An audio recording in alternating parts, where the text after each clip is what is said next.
Assalamualaikum warahmatullahi wabarakatuh. Kami dari kelompok 8 akan mempresentasikan hasil proyek kami yang berjudul klasifikasi sampah berbasis web menggunakan CNN, yang beranggotakan saya sendiri, Rindu Sakinah, rekan saya Kartini, Tengku Sela Susanti, M. Irfan Febriadi, Zakia Aulia Putra, dan Firdaus Laya. Latar belakang: permasalahan sampah di perkotaan semakin meningkat akibat pertumbuhan penduduk dan pola konsumsi yang tinggi, sementara pengelolaannya belum optimal. Pemilahan sampah yang masih dilakukan secara manual dinilai kurang efisien dan rawan kesalahan. Perkembangan kecerdasan buatan, khususnya CNN, memungkinkan otomatisasi klasifikasi sampah berbasis citra secara lebih efektif. Integrasi CNN dalam sistem berbasis web memudahkan pengguna mengklasifikasikan sampah organik dan anorganik secara tepat, sekaligus menjadi media edukasi untuk meningkatkan kesadaran masyarakat terhadap pengelolaan sampah yang berkelanjutan. Identifikasi masalah. Permasalahan utama meliputi meningkatnya volume sampah tanpa didukung sistem pemilahan yang efektif, proses pemilahan yang masih manual dan rawan kesalahan, serta belum optimalnya penerapan teknologi deep learning dalam sistem klasifikasi sampah berbasis web. Selain itu, masih dibutuhkan aplikasi web yang mudah digunakan sekaligus berfungsi sebagai media edukasi untuk membantu masyarakat mengenali jenis sampah organik dan anorganik. Lalu ada rumusan masalah. Rumusan masalah proyek ini berfokus pada perancangan sistem klasifikasi sampah berbasis web menggunakan metode CNN untuk mengidentifikasi sampah organik dan anorganik, mengukur akurasi dan kinerja model, merancang antarmuka dan mudah digunakan, serta menjadikan sistem sebagai media edukasi bagi masyarakat. Selanjutnya akan dilanjutkan oleh rekan saya. Assalamualaikum warahmatullahi wabarakatuh. Perkenalkan, nama saya Muhammad Irfan Febriadi dengan NPM 2235 Nah, di sini ada tujuan penelitian yang dimana proyek ini bertujuan merancang dan membangun sistem klasifikasi sampah berbasis web untuk mengidentifikasi sampah organik dan anorganik secara otomatis menggunakan metode CNN, menguji kinerja dan akurasi model, menghasilkan aplikasi web yang mudah digunakan, serta memberikan kontribusi sebagai media edukasi digital untuk meningkatkan pemahaman masyarakat tentang pengelolaan sampah. Yang kedua ada manfaat penelitian.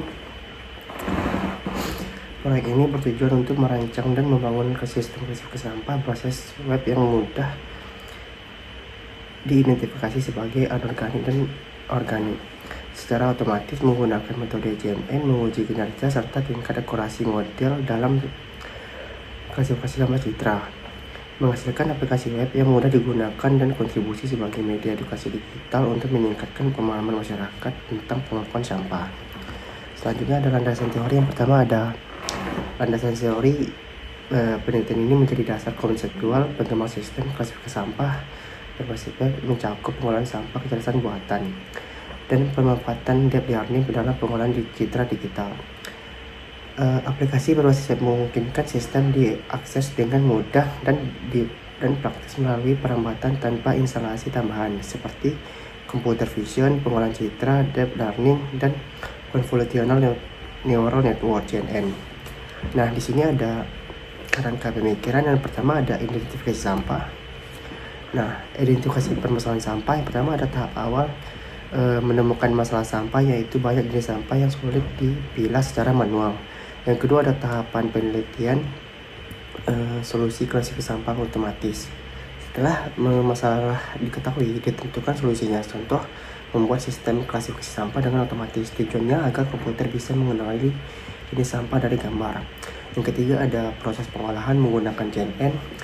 Yang di sini terdapat pre-processing, yang dimana pengolahan awal data gambar dapatnya seperti kayak resize gambar, normalisasi warna, dan menghilangkan noise. Yang kedua ada CNN model digunakan untuk mengekstraksi fitur dari gambar, mempelajari pola tiap jenis sampah. Yang ketiga ada klasifikasi sampah, yang dimana di sini menentukan kelas sampah seperti organik, plastik, kertas, dan lain-lain, memberi label-label pada setiap gambar sampah. Yang keempat ada hasil dan analisis sistem berbasis web, yang dimana hasilnya itu ditampilkan dalam sistem berbasis web. Pengguna bisa mengunggah gambar, sistem menampilkan hasil klasifikasi. Contoh output dari hasil sistem. Yang pertama ada kategori sampah, contohnya itu jenis sampah yang terdeteksi oleh sistem. Yang kedua, akurasi klasifikasi sampah, yang dimana seberapa tepat model mengklasifikasi sampah. Nah, selanjutnya akan dilanjutkan oleh teman saya. Nama saya Kartini dengan NPM 235510947. Sini saya akan menjelaskan pada bagian phase perencanaan dan analisis, initiation dan planning. Struktur tim proyek disesuaikan dengan kebutuhan pengembangan sistem klasifikasi sampah berbasis web dengan pembagian peran sebagai berikut. Yang pertama ada project manager, yang kedua ada sistem analisis, yang ketiga ada AI engineer, yang keempat ada data engineer, yang kelima ada front end developer, yang keenam ada back end developer, dan yang ketujuh ada UI UX, yang kedelapan ada tester atau evaluator. Selanjutnya pada bagian phase design dan prototyping ataupun desain. Jadi phase design dan prototyping ini dia bertujuan untuk menerjemahkan analisis kebutuhan sistem kerancangan yang lebih detail dan terstruktur. Sehingga si sistem ini dia dapat mengklasifikasi sampah berbasis web memiliki alur kerja yang jelas, mudah digunakan, dan mengintegrasikan proses klasifikasi berbasis kecerdasan buatan secara optimal. Ada dua di sini. Yang pertama ada perancangan UI UX, yang kedua ada desain arsitektur sistem. Selanjutnya, phase pengembangan dan implementasi atau execution. Phase implementasi ini adalah tahap pelaksanaan rancangan sistem menjadi sistem klasifikasi sampah berbasis web. Jadi pada tahap ini model CNN dikembangkan, dilatih menggunakan dataset citra sampah dan disesuaikan parameternya agar hasil klasifikasi dapat secara optimal. Kemudian diintegrasikan ke back-end. Selain itu, front-end ini sendiri dikembangkan untuk antarmuka pengguna agar dapat mengunggah citra dan melihat hasil klasifikasinya. Sementara back-end mengelola alur data, memproses permintaan, dan menghubungkan aplikasi dengan model CNN sehingga seluruh komponen sistem berjalan terintegrasi sesuai rancangan. Baiklah, saya Tengku Sela Susanti. Di sini saya akan menjelaskan tentang alur sistem. Pada alur sistem ini, sistem yang kami bangun menggunakan CNN untuk mengklarifikasikan jenis sampah berdasarkan citra gambar. Pertama, alurnya itu ada input data. Pengguna mengunggah gambar sampah melalui website. Gambar bisa berasal dari kamera HP atau file yang sudah ada. Kemudian itu ada pre-processing citra. Gambar yang diunggah akan diproses terlebih dahulu. Tahapannya tuh ada resize dan normalisasi. Resize ini gambar agar sesuai ukurannya tuh biar seragam. Tujuannya agar gambar sesuai dengan kebutuhan model CNN dan menggunakan akurasi klasifikasi. Kemudian ada ekstraksi fitur. Di sini CNN secara otomatis mengekstrak ciri-ciri penting dari gambar, yaitu ada bentuk, tekstur, dan pola visual sampah. Proses ini dilakukan oleh lapisan convolution dan fouling. Kemudian keempat ini ada proses klasifikasi CNN. Klasifikasi. Di sini fitur yang sudah diekstrak kemudian diproses oleh layer fully connected. Kemudian model CNN akan menentukan kelas sampah berdasarkan hasil pembelajaran sebelumnya. Kemudian ada output hasil klasifikasi. Di sini outputnya sistem menampilkan hasil klasifikasi gambar, misalnya itu sampah organik atau anorganik. Hasilnya tuh ditampilkan langsung di website kepada pengguna. Kesimpulannya tuh sistem bekerja secara otomatis melalui dari input gambar hingga menghasilkan jenis sampah menggunakan metode CNN. Kemudian di sini selanjutnya ada alat project. Alat project yang digunakan di sini dalam pengembangan sistem yaitu ada bahasa pemrograman seperti Python dan HTML, CSS, JavaScript. Python ini digunakan untuk pengolahan citra dan implementasi CNN.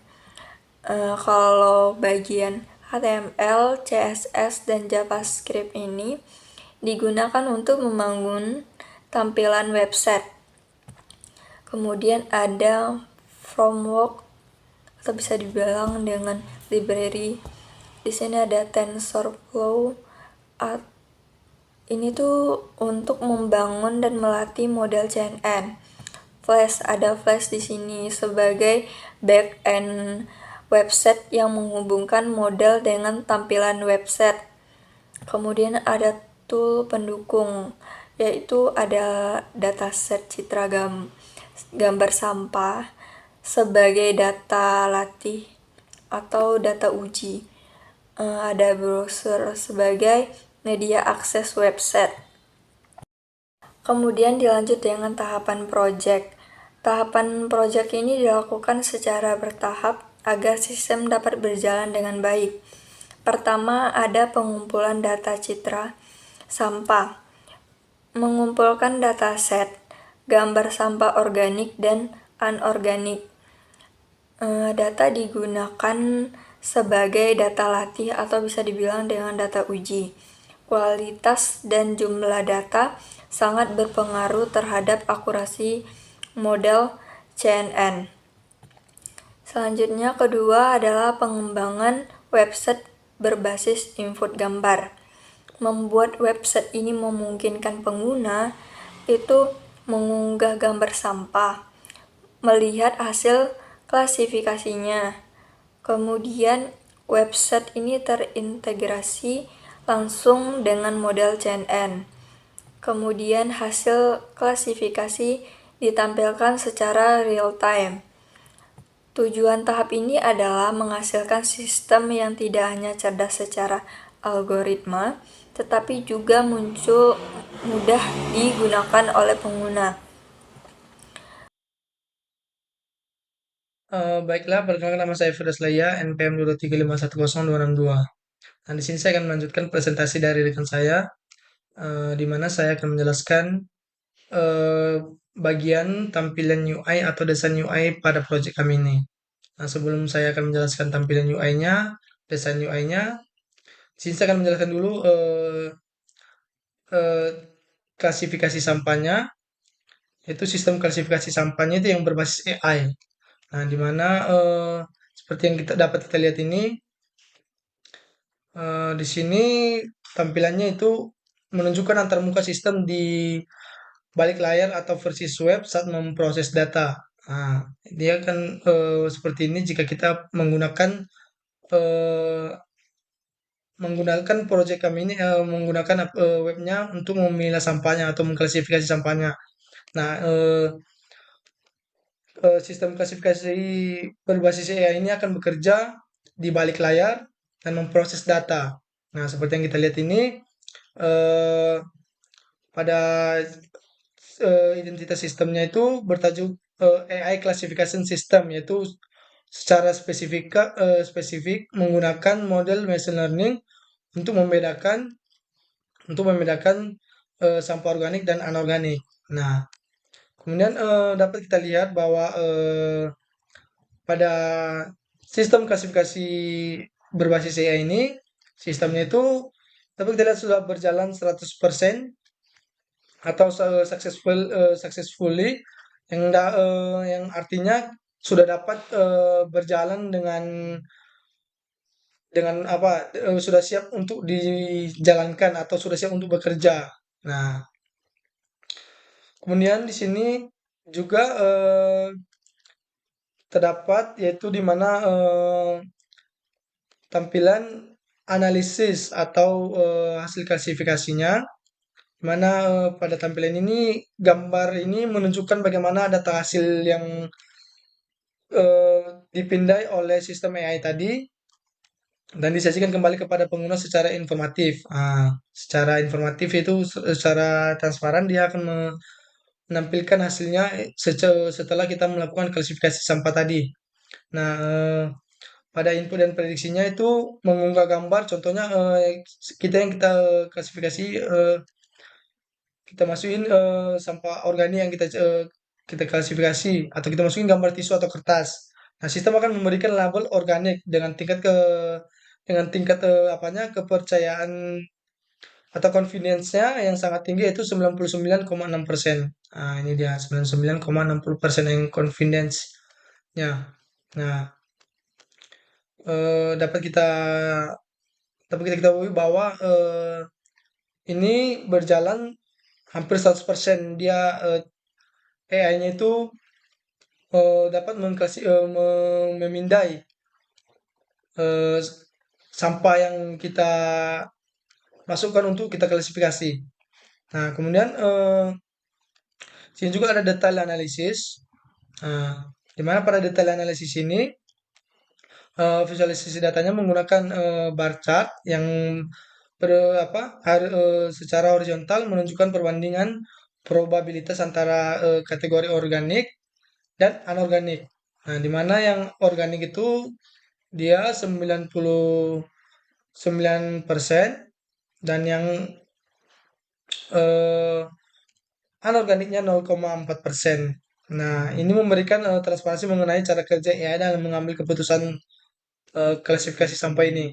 Nah, kemudian terdapat sini juga fitur rekomendasi, di mana eh, tidak hanya mengklasifikasi sampah saja, sistem juga memberikan saran tindak lanjut bagaimana actionable insight, atau seperti yang dapat kita lihat pada tampilan ini, yaitu composting, di mana composting ini itu memberikan saran, yaitu kumpulkan dalam wadah tertutup untuk dijadikan kompos. Nah, kemudian ada yang kedua, pakan ternak, di mana sisa makanan itu kita diberikan saran, itu sisa makanan itu tertentu dapat dijadikan pakan hewan. Kemudian yang ketiga, biogas, di mana dapat diolah menjadi sumber energi alternatif. Ya, jadi pada pada aplikasi ini, kita tidak hanya dapat tidak hanya mengklasifikasi sampah saja, dia juga akan memberikan eh, rekomendasi hal-hal yang positif untuk kita, seperti saran gitu. Dia akan memberikan saran pada kita. Kemudian untuk tampilan UI-nya, untuk desain UI-nya itu kurang lebih seperti ini. Nah, pada yang gambar pertama itu terdapat konsep dan alur antarmuka pengguna UI, di mana menunjukkan tahap onboarding dan pendaftaran pengguna pada aplikasi mobile. Nah, pada slide onboarding ini, yaitu say goodbye to wasting confusion ini, itu menampilkan ilustrasi karakter yang bingung membedakan jenis sampah. Nah, ini bertujuan untuk membangun empati dengan pengguna yang sering merasa kesulitan memilah sampah organik dan anorganik dan B3. Nah, kemudian ada slide edukasi, mana slide edukasi ini em, memberikan motivasi kepada pengguna bahwa tindakan kecil mereka dalam memilah sampah berkontribusi besar bagi masa depan lingkungan. Dan kemudian di sini terdapat halaman registrasi akun. Jika kita belum memiliki akun, maka kita akan disuruh sign up dulu. Kemudian jika belum ada sudah ada akun, akan disuruh sign in, atau langsung masuk saja ke akunnya. Bisa kita masuk melalui akun Google, Facebook, dan ada sini akun akun Apple gitu ya, untuk menggunakan akses pengguna baru. Nah, dia seperti itu dia untuk registrasi akunnya. Ketika kita sudah meregistrasi akunnya, nanti kita akan masuk ke tampilan nanti dia akan dimasukkan ke tampilan eh, klasifikasi sampah tadi yang di AI tadi. Nah, untuk tampilan awalnya itu, halaman utamanya itu kurang lebih seperti ini. Dia lumayan menarik, yang dia memberikan tampilan yang menarik perhatian pengguna, yang tidak tampilannya tidak kaku, sehingga para penggunanya tidak bosan. Baik, saya akan melanjutkan presentasi dari kelompok saya, yakni arsitektur backhand. Arsitektur aplikasi EcoSort mendukung klasifikasi sampah berbasis AI dan menghubungkan front-end dengan model AI. Backend Flash atau Python menerima input citra dan manajemen akun atau profil pra pemrosesan citra, menjalankan klasifikasi, mengirim hasil ke front-end, dan selanjutnya ada model AI atau TensorFlow dan keras, menganalisis pola visual citra, mengklasifikasikan sampah organik atau inorganik, menghasilkan prediksi sebagai output. Model AI terintegrasi langsung dengan backend Flash untuk setiap input citra. Nah, selanjutnya ada front-end. Front-end aplikasi EcoSort diimplementasikan menggunakan HTML, CSS, dan JavaScript, berfungsi sebagai media interaksi antara pengguna dan sistem klasifikasi sampah berbasis AI.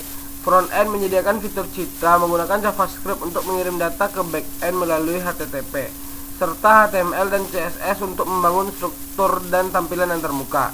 Selain itu, front-end menerima hasil klasifikasi sampah dari back-end dan menampilkannya kepada pengguna, sehingga sistem dapat menjalankan proses klasifikasi secara efektif dan efisien. Nah, ada teknologi utama yaitu tech stack. Yang pertama ada HTML, CSS, dan JavaScript, lalu Flash atau Python, lalu TensorFlow dan keras, dan yang terakhir Python. Nah, di sini ada Gantt chart atau pengembangan aplikasi EcoSort. Yang pertama ada penyusunan laporan, pengujian sistem, integrasi sistem, pengembangan back-end dan AI, pengembangan front-end, perancangan sistem dan UI, pengumpulan data citra sampah, studi literatur. Nah, di kesimpulan terakhir, ini berdasarkan hasil perancangan implementasi dan pengujian yang telah dilakukan, dapat disimpulkan bahwa aplikasi EcoSort berhasil dikembangkan dengan sistem klasifikasi sampah berbasis citra dengan memanfaatkan kecerdasan buatan. Sistem ini mampu menerima input berupa gambar sampah dari pengguna, memproses data melalui back-end, serta menampilkan hasil klasifikasi secara otomatis melalui antarmuka aplikasi. Integrasi antara front-end, back-end, dan model kecerdasan buatan pada aplikasi EcoSort berjalan dengan baik. Pengujian yang dilakukan menunjukkan bahwa sistem dapat menjalankan fungsi utama sesuai dengan tujuan penelitian, yaitu membantu pengguna dalam mengidentifikasi jenis sampah secara cepat praktis melalui media digital. Hanya itu yang dapat saya sampaikan pada kesempatan kali ini. Terima kasih. Assalamualaikum warahmatullahi wabarakatuh.